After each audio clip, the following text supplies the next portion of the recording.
Hello everyone and welcome back to For the Minions, a weekly show where we cover some of the spiritual successors to Paragon. This week we'll go over the news and updates as always, followed by a short video on some of the storefronts like Epic Games Launcher, or Epic Games Store I should say, and Steam. Then we're going to have a discussion about the viability of success for these games. That was kind of brought up by Blaine Fiasco last time. We didn't really get to dive into it as much as I would like. And then we're going to end it on a good note, talking about a suggestion from in one of the discords that we had for one of the games that I thought was an excellent suggestion.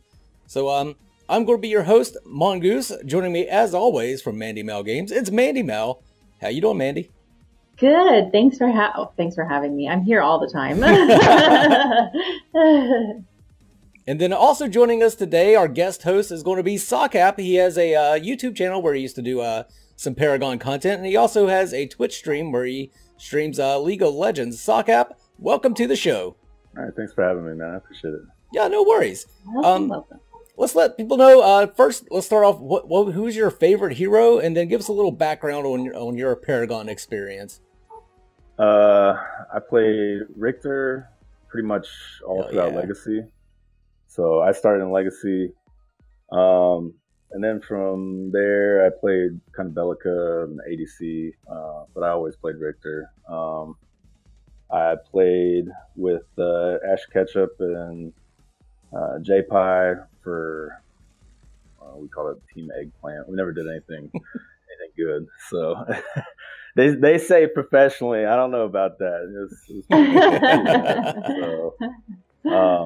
But other than that, I just enjoyed playing the game and I enjoyed streaming it. And I've been, after it's kind of died, I've been trying to keep up with the updates as they come out. I've been a little bit curious as to what people were going to do with them and all that stuff. So it's been kind of interesting. I haven't found anything to scratch the itch yet. So I don't think any of us have. Yeah, definitely. That makes for a good transition into news and updates for this week. Starting as always, we're going to go in alphabetical order with Metabuff. Metabuff dropped a big booty base bomb today. Their first 15 playable heroes, which are going to be Revenant, Lieutenant Bellica, Muriel, Kwong, FaZe, Countess, Greystone, Gideon, Murdoch, Sevarog, Kalari, Rampage, Twin Blast, Chimera, and Narbash. So it looks like there's going to be 3 for each role. What do you guys think of these heroes that they released? Sock, you go right ahead as the guest. Well, I was actually streaming before this. We were talking about that, and I think you're right. It's kind of nice that they have 3 characters in each role, because I know like the predecessors releasing with 5, right? Right.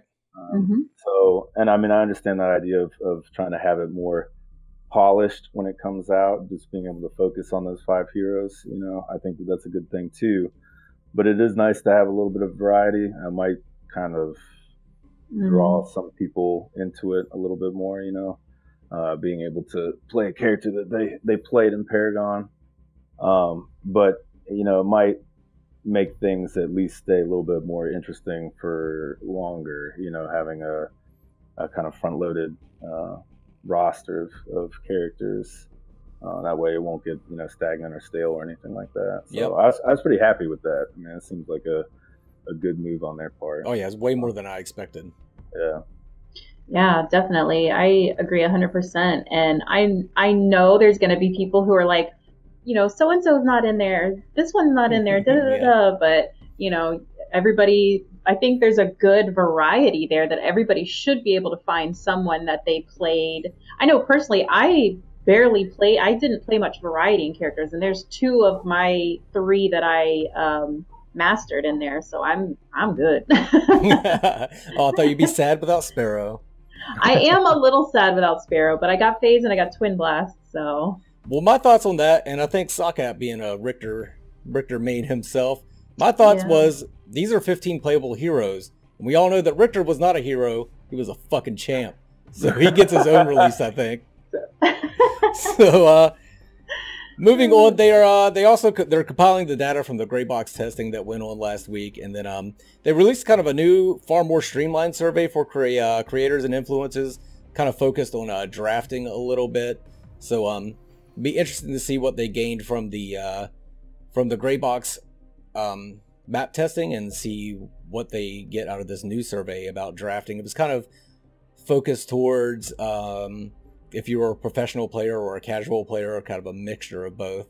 I shouldn't say professional competitive player or casual player. Right. So I'm glad they're getting feedback at least, and trying to incorporate that into the game. Yeah, I don't envy them right now having to go through all that feedback and, you know, trying to please the masses. They've got a job ahead of them. So if you guys don't know, the survey that the report form, the survey that we had to fill out after the gray box map testing was a fucking monster. It took me like crazy. Maybe a half an hour, 45 minutes to complete. Like, how many pages was it was 26 pages. 26, yeah. And each page had like at least 11 or 12 questions on it. So they're very thorough, very thorough. I think that's a good thing. I mean, I didn't enjoy re-answering a lot of those questions, but I think it's definitely good that they're getting that feedback. Did they ask you guys like specific questions on like small parts of the map? Like, what do you think about the platforms coming up to the side towers for? Yeah. Okay, that's good. Kind of. I mean, they kind of classified it as what did you think of, yeah, I think that was one of the questions exactly. It was what did you think of the platforms leading into the lanes? Right. So I think it looked pretty interesting, and there's a lot that's different about it than even in Legacy. I mean, there's a lot of similarities between Legacy and the two maps that I saw, but it seems like they added their own kind of yeah, definitely flair on it. So it seems nice. They put some stank on it. So moving on, we have Omega Studios with predecessor. Mandy, what updates did we have for Omega Studios? Well, they have been doing their internal development testing, and that's going really well. They're kind of performing any like bug fixes that they need to as they come across them, just working out the kinks. And they also, this is really exciting, they have functioning North American and European servers. So that's pretty, like, they are getting really, really close to being ready. I think they're definitely gonna wow us. Everything I've heard from them, it seems like their alpha is going to come out sooner rather than later. I think it's going to be early March as opposed to late March for their alpha.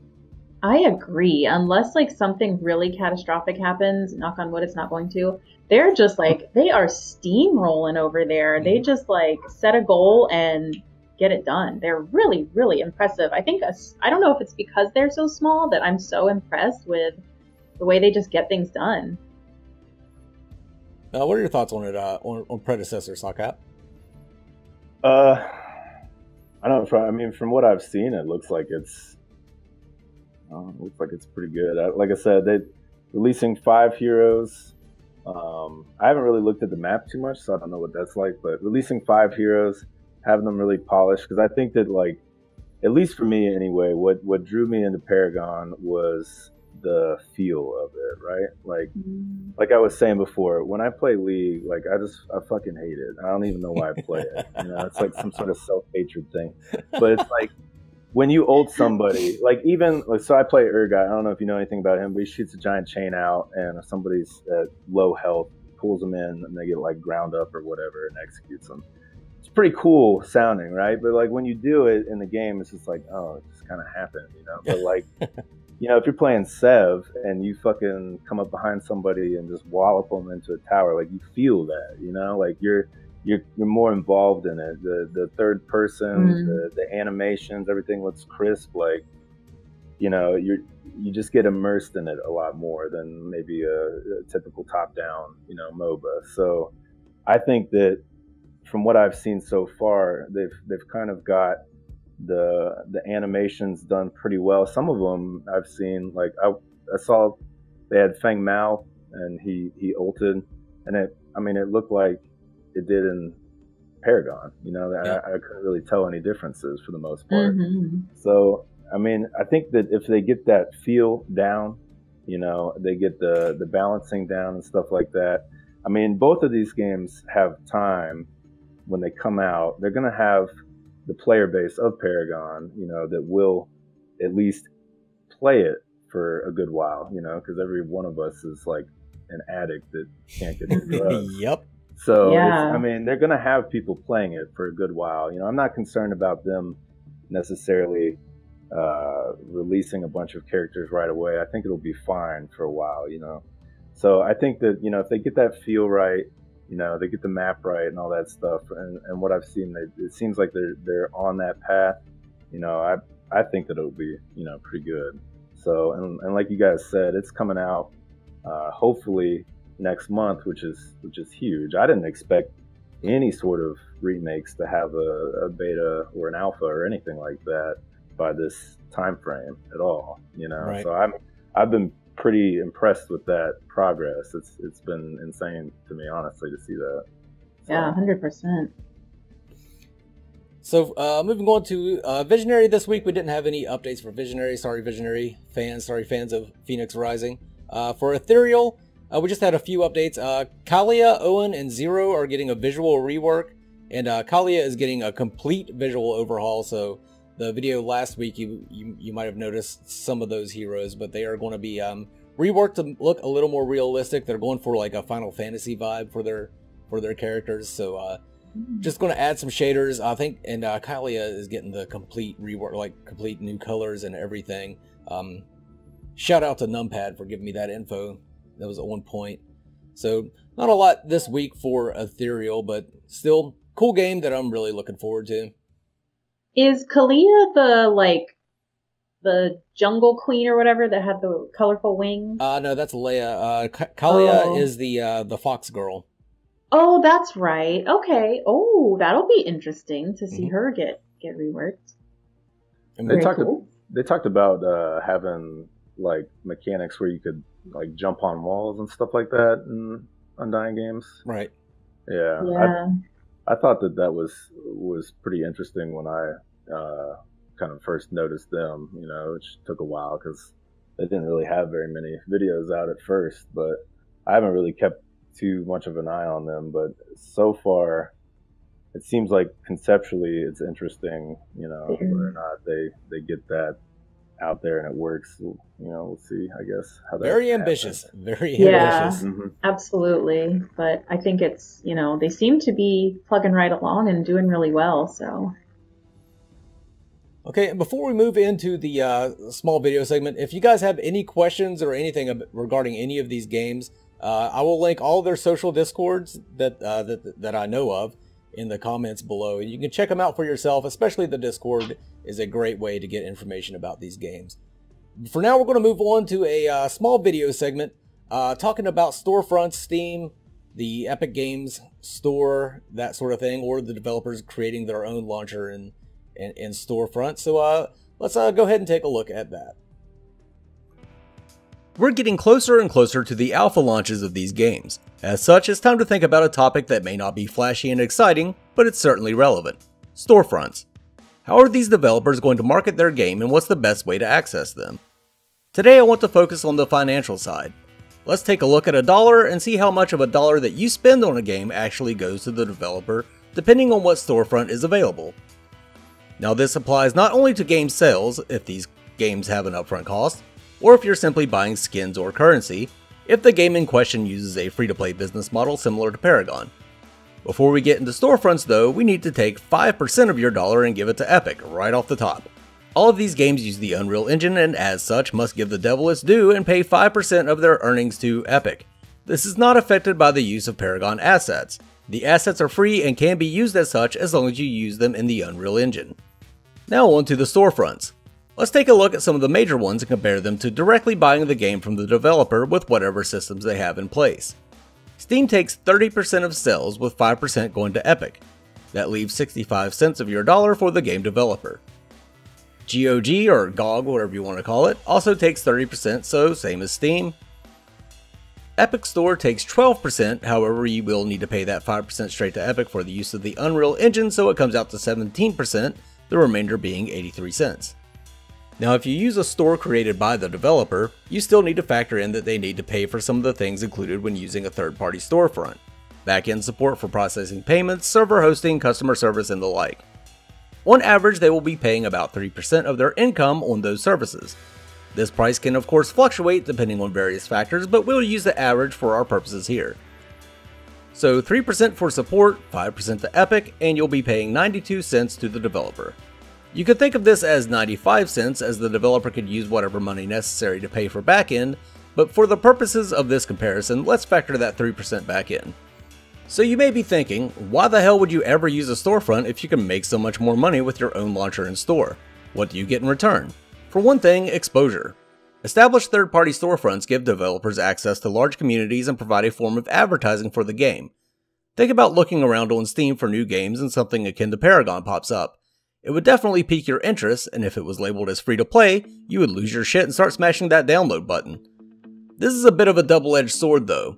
Exposure can be good unless for whatever reason some internet troll decides to give you a shitty review without ever trying the game just because they like to watch the world burn. Then other people build on that and your game is doomed on that particular platform for no good reason. The other question is Steam versus Epic's game launcher. Steam of course is the largest gaming platform and therefore gives you access to a huge population of gamers. However, Epic has the Fortnite edge. Whole lot of motherfuckers actively playing Fortnite, and with Epic having fewer games on their launcher, any indie games added will have more exposure to those players simply because there isn't as much competition. The other thing is back-end support, servers, payment processing, customer service, etc. Using a well-established platform like Steam makes for stable, reliable systems. A little less so with Epic as they haven't had time to build as much of a reputation. This is opposed to hiring your own people and selecting your own server hosting services. The quality of those services can vary from extremely poor to exceptional depending on who you have working on them. The current trend for indie developers is to forgo third-party platforms not only to keep more of their profits, but because they have found that using their own back-end support actually helps them connect to their player base and handle any issues that arise directly. With the quality of those systems being in question, it may be better to simply eliminate the variables by using a third-party storefront. This is something we'll have to explore and compare thoroughly once these games release. All of these developers of course have the option to both host their own launcher while still using a third-party storefront. If given the option, I will personally forego the third party and make any purchases directly through the developer's launcher. I don't think there's anything wrong with these storefronts, I would just prefer that more of the money I spend goes straight to the developer. That is my completely subjective opinion though, and I hope I wasn't too biased when presenting this information. As always, if you want to learn more about what any of these games are planning, be sure to take a look at the video comments below to find links to their social media. So I hope you enjoyed that little segment on the Epic Store launcher, on all of the storefronts. I hope it's a bit eye-opening. It was for me when I really dug into it and saw how much money actually goes to the developer. Mandy, did you have any thoughts on the video at all? Well, I thought you did an amazing job. Yeah, that's because I am amazing. I don't know if you knew that or not. And you're so humble. I think that's my favorite quality of you. But yes, it was very, very informative.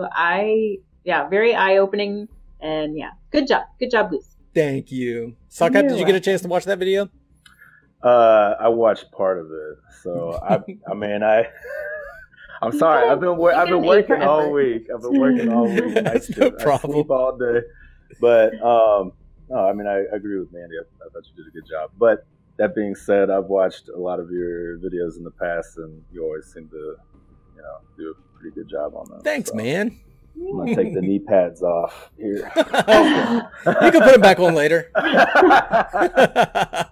So, let's get into the topic of discussion this week. We actually discussed this with Blaine Fiasco last week, and he had brought it up, and unfortunately we weren't able to get a good recording of it. So we're just going to discuss it this week because it is a very good topic, and it's one that I think a lot of people have very strong opinions on. And that's the viability of success for these games.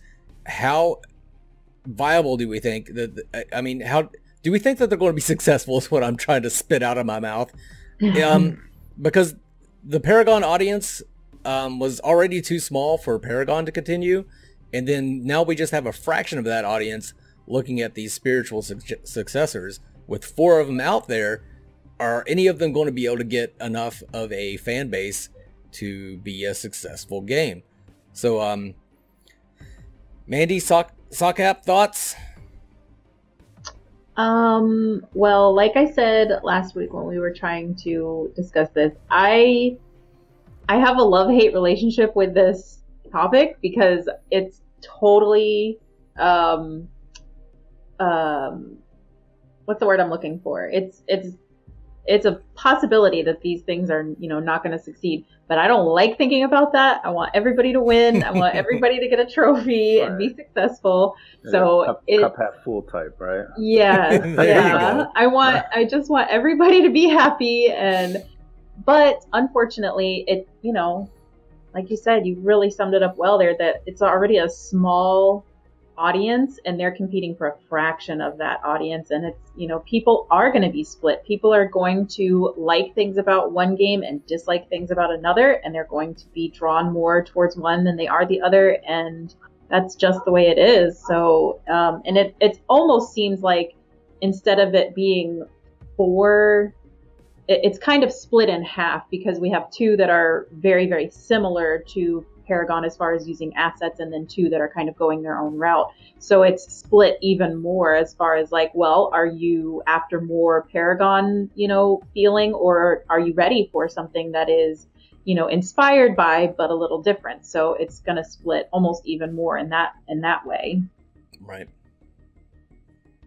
I mean, I think what you're saying is right. I think that they're going to kind of have trouble. Honestly, it's kind of, when both of them come out, I feel like we're going to have maybe a scenario where it's, you've got two hungry dogs in a cage, and one of them is just going to eat the other one, unfortunately. But I kind of have a feeling that's going to happen.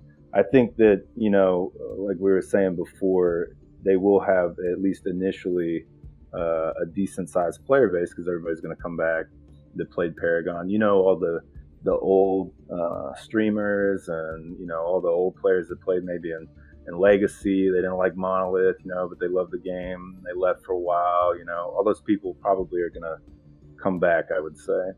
But I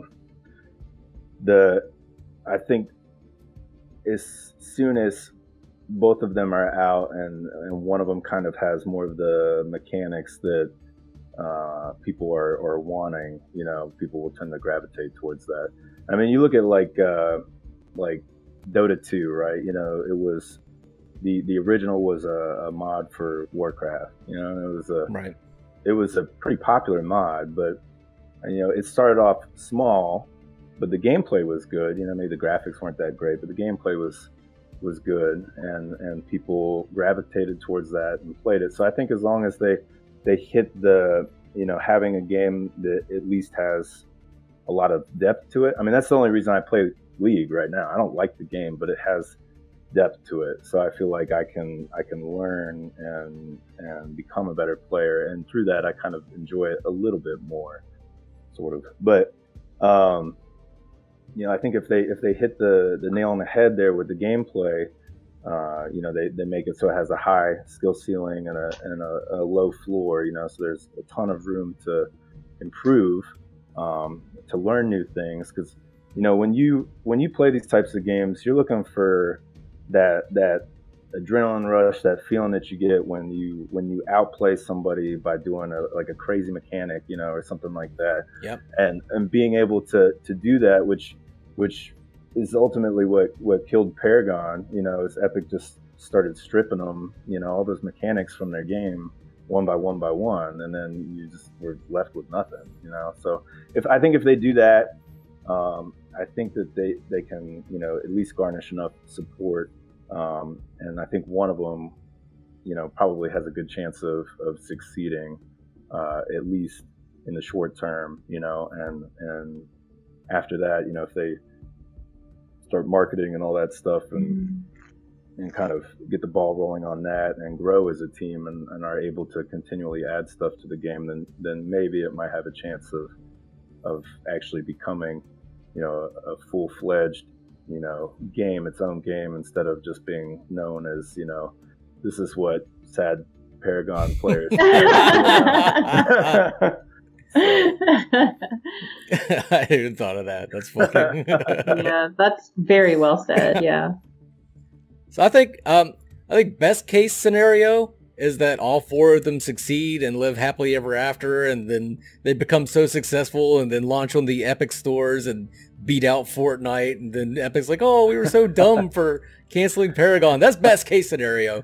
Not going to happen, but it would be great. Worst case scenario is that they do cancel each other out, can't get enough of a fan base to get up off the ground, and then we all end up with broken hearts once again.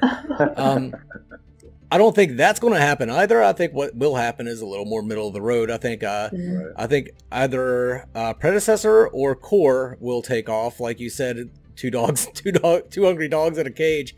I think one of those will probably end up becoming a game, and the other one will kind of go away. As far as Ethereal and Phoenix Rising, I think Ethereal is different enough that they can get their own player base, not just old Paragon fans. Right. And if they market that game well with all the different innovations that they have and the artwork that they do, I think that they have a chance of standing on their own aside from the Paragon player base. And then same thing with Phoenix Rising. If they can carve out their own niche in the market, then I think they might be able to make it on their own, independent of the Paragon player base. But yeah, definitely core and predecessor are, one of them is going to beat out the other one. I think that's the most possible scenario. And then either Ethereal or Phoenix Rising will also, I think one of those will continue on. But yeah, I think that hits the nail on the head. I think that this is a topic that a lot of people like to discuss, and a lot of people have very strong opinions on, and I welcome those opinions. I like to have that discussion with people, so I don't like to shoot them down immediately like, no, you're wrong. But yeah, there's a lot of people out there that are very scared to even look into these games because they don't want to get their hopes up, because they don't think that the games have any possibility whatsoever of success. And I disagree with that, but if you feel that way, I'd love to discuss it with you. So yeah, I think that's all I have to say. You guys have anything else to add to the conversation? Not I. I appreciate you guys having me on the show. So, well, we're not done yet. We got a little more to go. Okay. So let's end it on a lighter note. That doom and gloom. But we had a suggestion from J. Cole. I forget which Discord it was in. It was a suggestion. Says, this is a suggestion, not looking for community feedback. Well, you're getting it. I'd like to see travel mode animations implemented, even if there is no change to hero speed. If there are mechanics that depend on if a hero is in combat or not, these animations can serve that purpose. These animations were incredible, and some heroes like Twin Blast and Sparrow look dumb running around with arms drawn at all times. Her arms gotta get tired, right? Right? Yes, right. You know? I mean, in medieval times, they chose the biggest dudes to be archers because it takes so much power to draw a bow. And she just walks around with it knocked and ready at all times. Twin Blast's arms got to get tired too, just holding pistols out like this constantly. But I think this is the best kind of suggestion. Very simple, yet would have such a huge impact. Like, simple solutions like this that have a big impact are absolutely great. What do you guys think? I think everybody could probably agree that this is not a bad suggestion at all. What do you guys think? Yeah, I agree 100%. It's so funny that it's something that, I mean, like, yeah, I thought kind of in a joking way, like, oh man, Sparrow's arms got to get tired. But then I never thought of a solution for that. I never thought, like, why don't they just make the animation different when she's not in combat, and it was like, and not increase the movement speed, just bring back the animation. Yeah. So I love it. I think J. Cole is a genius. I think it all ties back to the feeling of the game, right? I mean, it's 100%. It makes it look more, real instead of just somebody all the time walking around like that. I mean, you've kind of got more depth to the character, and just what I would at least suspect is not a difficult change to make, Right. Mm-hmm. And I'm pretty sure that a lot of those animations got released with the assets, from my understanding, and I know that at least all the characters in Legacy had a travel animation, so I mean, I don't think that it should be too difficult to put that in, make it look a little bit more well-rounded.